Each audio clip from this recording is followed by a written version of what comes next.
Scotland, England, Wales, and North America. Tunes you can tap your toes to, and songs that will transport you to misty mountains and moors.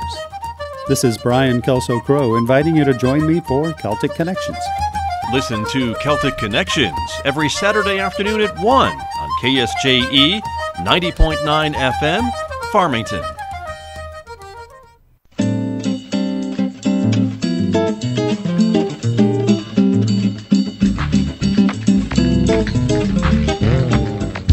Hi, this is Sergio Mialnichenko with the Brazilian Hour. I would like to invite you to join me every week with the best and most exciting music of Brazil, every week right here. Tune in the Brazilian Hour every Saturday night at 11 on KSJE Farmington. This program is supported by San Juan Regional Medical Center, who's expanding its services to offer low-cost blood screenings all year round, now offering walk-in convenience to get the blood tests you want when you want them. MyLabs, patient-ordered testing, is available in Farmington at the hospital's laboratory and the Outpatient Diagnostic Center on 30th Street. Also in Aztec at San Juan Health Partners Family Medicine at 120 Llanos Street. With nearly 20 tests available, there's an option for everyone. MyLabs, patient-ordered testing, a wellness service of San Juan Regional Medical Center.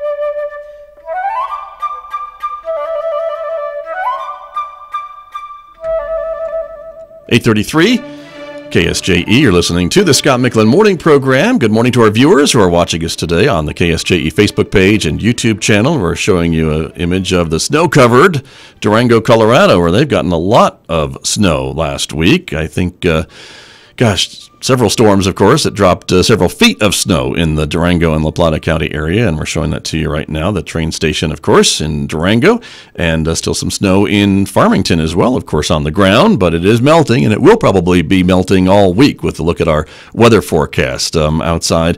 We're expecting a partly sunny day today, high 47, 25 overnight, warming up tomorrow to 49, lower 50s by Thursday and Friday before the next chance of rain or snow moves into the forecast for the weekend, with highs near 50 and overnight lows again in the mid to upper 30s. I'm Scott Michlin. My guest on the radio this morning is Bloomfield Superintendent Dr. Kim Mizell, who is here once again. Good morning, and thanks for being here. Good morning. Always appreciate you spending some time with me to update us on the goings-on in Bloomfield schools. And the one thing I always have to ask you about, Dr. Mizell, is perfect attendance. And so far, you still have a group of students that are in the running for your perfect attendance contest, right? Yes, we still have 21 students. So. 21. That's a good number, is it not? It is. So they haven't gotten hit by the flu or anything else. So stay healthy, kids, right? We have one student that she has had perfect attendance all 4 years in high school. So wow. I wish I could do something special for her, but she's been in the running. She hasn't won the car yet, so I'm kind of silently rooting for her, but okay. Well, hopefully. She's a senior. You're right. That would be fun. But for folks who aren't familiar with what we're talking about, you, for the past several years, have offered this kind of contest as another incentive to hopefully keep kids coming to school. Right. And there's a drawing at the end of the school year for a car. And you actually for 2 cars, actually, this year. And it's for any of your high school students who have perfect attendance. Is that how it works? Yes, our Charlie White Brown, our alternative high school, we have 1 student, and then we have 20 other ones at the high school. And it can be a freshman through senior person that has perfect attendance for the year. And last year the odds were really good. I had 3 cars, and I think I had 5 students. So we had the flu season really bad last year. So this year, 21 students right now is pretty good. the first year we had 26 students. Okay. So I think there's some kids that are challenging themselves to get to school and be perfect. And this includes they can't have a tardy. They got to be there on time, not late. In class, on time. And anyone who's familiar with teenagers know how difficult that can be. Yeah, so it's a big commitment for the students, and I'm proud of the ones that challenge themselves to do that. Right. And my daughter actually this year is one of them, so I'm not going to be drawing the names. Okay, very good. I have that independent hand going into the bowl. Right, good. And our school board president's son also, so we said we're going to have someone else draw the names. You will have to bring someone else in. But for these students, too, I think it's probably it can be a life-changing event to get a car. It's a used car, but a good used car, and to get them off to either work or school or wherever they're going after they graduate from high school. The first year we gave away a Mustang, and it was to a freshman, and I see him driving that car every day to school, and he parks it way far away from anybody else. Right. He's very proud of that car. Right. And I'm happy for that young man.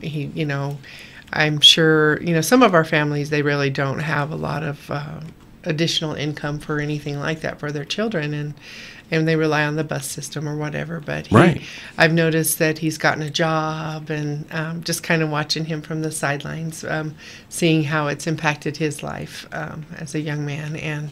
And the ones last year, several of them, I mean, she had been driving her parents' old, I think it was like a Ford Ranger or something, and it was like 20 years old, so she got a newer car to go to college, and so she was so excited. And another young man, he was actually going to sell his car that his parents had given him and drive the new car to go to college. So I think it's helping them get their jump start on however their lives may lead them. So I'm happy for the students to get this opportunity. And we have some great partners that partner with us, and Zimes Ford Motor matches the funds that we give to a vehicle. So, for example, I publish a magazine and I sell ads, and I use part of the funds that I raise through those advertisements to purchase that vehicle. And he matches whatever we have. So if I have $5,000, we can get a car for $10,000. Right. So it's like a 50% off coupon. That's a great deal. Yeah, they have been tremendous in supporting us, and we appreciate that. Very good. Well, good luck to the 21 students who are remaining in the competition. I don't want to jinx anybody, but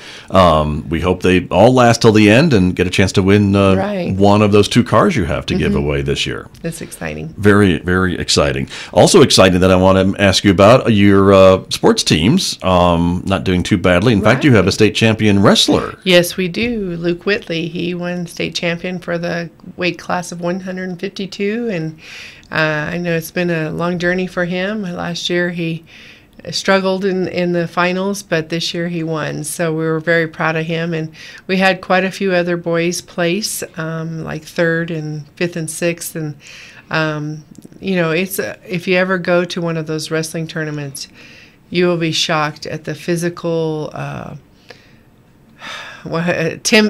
effort that's put out, because they have to wrestle numerous times over a 2-day period, and just physically exhausting. And these young men are quite the athletes, and women. They've had the women's finals this year, and the girls were competing for the first time. Very good. So it was kind of neat to see that as well. And I'm proud of Aztec, too. They won the whole thing, and they are very dominant. And we have a very tough division up here in competition. And but our boys did well, and I was pleased with the ones that were able to place and even go down there.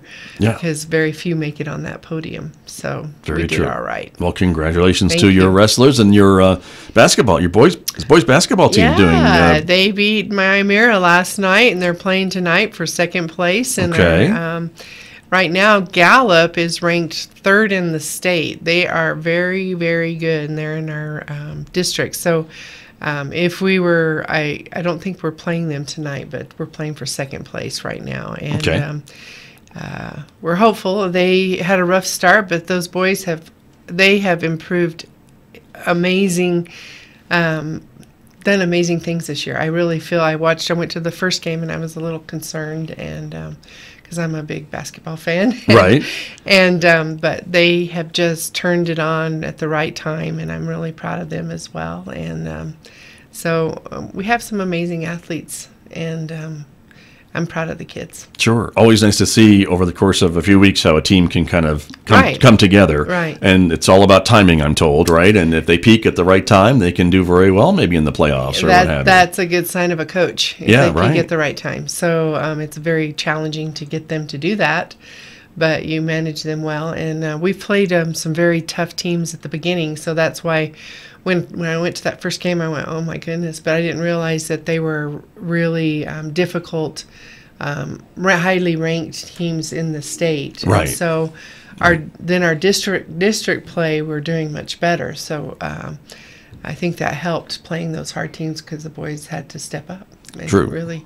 And they make a have. difference. Yes, they have. They have. That's true. So congratulations to them. And, of course, it brings a little bit of Bobcat pride to the whole community when That's that happens. right. We're all about our kids, and we get a lot of support from our community. And I'm already moved on to partly baseball and softball and then track and True. field. So they've been doing a lot of fundraising for the program. So yeah, it's a very big thing for Bloomfield. A lot of pride there. Definitely is.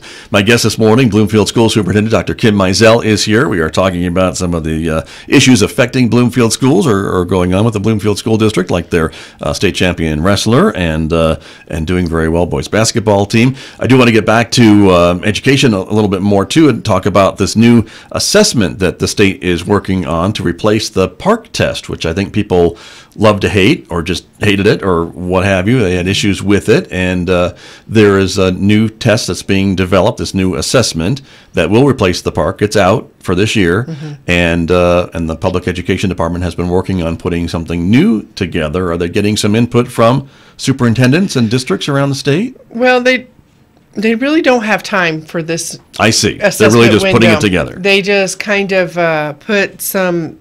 What they did is they went through a service that they contracted out with for the PARCC assessment. This company has test questions that align with our standards. Okay. And so what has happened is they put together a test in English language arts, math, and science, I believe, that will be shorter version of the PARCC that will be given this spring. Then from that point, they're going to, they're considering many things. And we had an opportunity to hear the Secretary of Education last week come in and speak with us. And they really are wanting input from districts because we do have, most districts have interim assessments that we do on a quarterly basis until the final state test.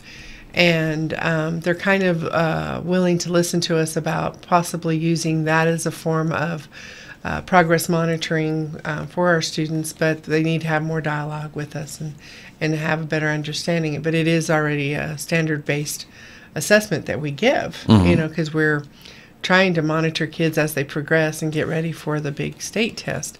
So they're trying to make it a less of a high-stakes situation. They're also looking at the graduation requirement rules. They're looking at a lot of those rules. A lot of the rules, they passed something like I think it was like 36 rules in about a 6-month period that we are being held to from the former administration. Well, they repealed some of those already. They're just within a school calendar. They're not realistic expectations for us.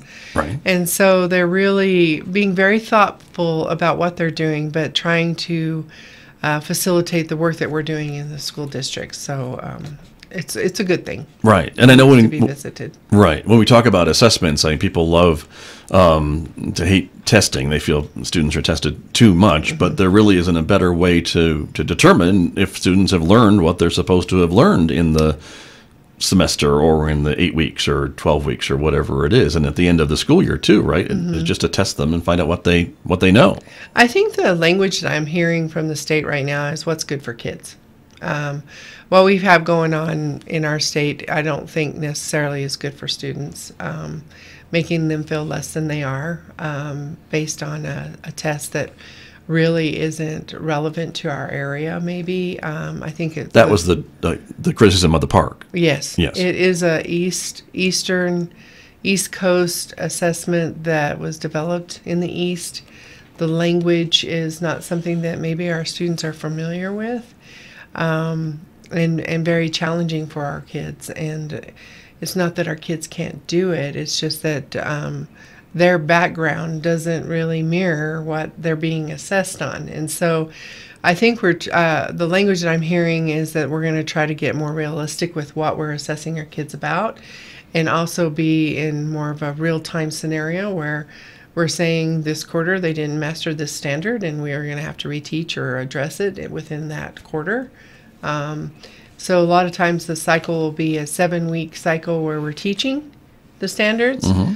We assess those standards, and then we use 2 weeks to reteach so that they get an opportunity to master that idea or that standard. So it's a little more proactive, and also better for the kids, that they feel more successful. And so we have a lot of districts have that already in place. And so I really feel this is a great time to start those conversations, and also make the adjustments that are healthy for students, that make them feel good about what they are able to do and what they can demonstrate. And this former test really didn't afford them that opportunity. It was very demeaning, I want to say, for many kids. Right. I had many students just say, Dr. Mizell, can you get me out of Algebra 2? I've had to take it 3 times and I can't seem to pass that. And that's a conversation that we're having with our state, that Algebra 2, is that really something that our kids know, or do they need financial literacy? Do they need other things that could help them be successful out in the real world? We feel that we need to change some of those. Every year they have to take math, English, history, science. Let's give them opportunity to learn things that are relevant to their worlds. So, for example, financial literacy would be one that would be acceptable. They've already made a change with computer science as one of the math credits that we can offer now. I see. And so a lot of our districts are building up their computer science programs so that they can take that instead of having to take Algebra 2, for example. And one of the challenges that we had with Algebra 2, the test, the students who are in Algebra 2 went and took the test, and we were not able to look at the test, but they said it wasn't anything that we learned, and they had some really good teachers, and it was more trigonometry than Algebra 2. So there's an alignment concern as well. But it sounds to me like you're optimistic that at least the feedback you're getting from Santa Fe at the Public Education Department, they're willing to have some of these conversations. Yes. About changing some of the ways things have been done in the past. They are. And with the evaluation systems, the licensure systems, they're looking at everything. And so these people, I don't think they've slept since they've started, because they really have to get that application in for us to move forward with the changes, and it's coming up quick. Right. And I always like to ask our superintendents, what does this mean for parents or grandparents who may be watching or listening to us this morning with all these changes to their child's education? Again, we always talk about what's best for kids, and it seems like they're keeping that in mind as they put forward some of these proposals. That seems to be the tone. Right now, they kind of ran into some barriers that they couldn't get rid of Park, just flat out get rid of the concept because it was written into that federal application, Every Student Succeeds Act. And so they had to kind of put a halt on some of the things that they wanted to do because they had to amend that first. And the thing that people don't always understand is federal dollars are connected to all of that. So it comes down to the funding again, you know, and so they have to get their amended application approved for the funding to support what we're doing in our state. So it's quite extensive. But my hope is, I'm very hopeful, and the language that seems to be coming out of the State Department right now is that very teacher-friendly, student-friendly, and they really want to do the right thing for people of New Mexico and the students of New Mexico. Who are different than students from maybe New York or Connecticut or Boston or something like that. And there's also talk about the school year and some of the hours of instruction. Is that also some of the conversations you're watching? That one right now, it was being heard on the floor. I think it's going to be an application process. So if a district chooses to do an extended school year, they can apply for the funds to do that. They're setting aside about $60 million for that. Bloomfield already does the K3 plus 5 school year for our elementary, so we already have that in place. So I see. We wouldn't ask for an extended school year. And from what I can gather in the community, our family, we have beautiful summers here. And so, I think it's important that families go out and go camping and enjoy their children and take time to go out and play. And so, from what I can tell, I think our families are still about the not a full year-round schooling system. Right. But it works for some places, but I don't know that it's something that would be this area would want. Mm-hmm. We're very much about the outdoors and enjoying our summers and stuff. So. Sure, and those experiences can provide great learning experiences too for young children or even high school kids. Exactly. So it can all be. For right now, I don't believe Bloomfield will be applying for the extended school year. Gotcha. Okay. Very good. Dr. Mizell, we are out of time this morning, I'm sorry to say, but I appreciate you being here and a great conversation this morning. Thank you so much. Thank you. Keep us up to date on what you hear from Santa Fe. I will. We'll talk to you again next month. Thank you. All right. Have a good day. You too. That's Dr. Kim Mizell, my guest here on KSJE, Superintendent of Schools from the Bloomfield School District. And I'll be back with more in just a moment, everybody. The time is 8:52. In the 1700s, the United States broke from England. No colony in history had done that before. This series